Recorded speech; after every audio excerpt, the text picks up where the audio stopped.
সূরা আল ফাতিহা। বিসমিল্লাহির রহমানির রহিম। পরম দয়াময় নিরতিশয় মেহেরবান আল্লাহর নামে। আলহামদুলিল্লাহি রাব্বিল আলামিন। সকল প্রশংসা একমাত্র আল্লাহর জন্য, যিনি নিখিল জাহানের রব। আর রহমানির রহিম। যিনি পরম দয়াময় নিরতিশয় মেহেরবান মালিক ইয়াউমিদ্দিন। এবং বিচার দিনের মালিক। ইয়্যাকা না'বুদু ওয়া ইয়্যাকা নাস্তাঈন।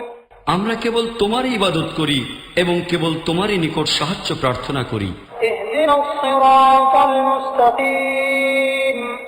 আমাদিগকে সঠিক সুদৃঢ় পথ প্রদর্শন করো। সিরাতাল লাযীনা আন'আমতা আলাইহিম গায়রিল মাগদুবি আলাইহিম ওয়ালাদ-দাল্লিন।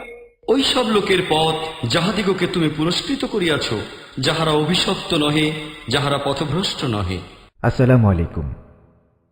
কোরআন শরীফের তর্জমা পড়ার সময় অনেক পাঠকরা কিছু বিভ্রান্তির মুখোমুখি হচ্ছেন। এই বিভ্রান্তির কারণ হচ্ছে কিছু আয়াতে এক আল্লাহ নিজের সম্বন্ধে বহুবচন আমরা ব্যবহার করেছেন।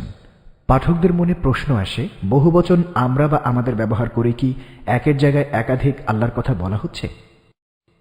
প্রত্যেক মুসলিমের এই বিশ্বাস করা কর্তব্য যে আল্লাহ এক এবং আল্লাহর কোনো সঙ্গী নেই, আল্লাহর কোনো স্ত্রী বা স্বামী নেই, সন্তান নেই এবং কোনো পিতামাতা নেই।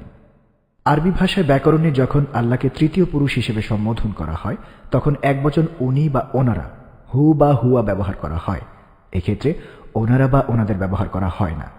যখন আল্লাহকে দ্বিতীয় পুরুষ হিসেবে সম্বোধন করা হয়, তখন একবচন আপনি বা আপনার, আন্তা বাক্য ব্যবহার করা হয়। এক্ষেত্রে আপনারা বা আপনাদের ব্যবহার করা হয় না। কোরআন শরীফে যখন আল্লাহ নিজেকে প্রথম পুরুষ হিসেবে সম্বোধন করেন, তখন কোনো জায়গায় একবচন আমি বা আমার, আনা, ইয়া বা ইয়া ব্যবহার করেছেন। আবার কোনো জায়গায় বহুবচন আমরা বা আমাদের, নাহনু বা না ব্যবহার করেছেন।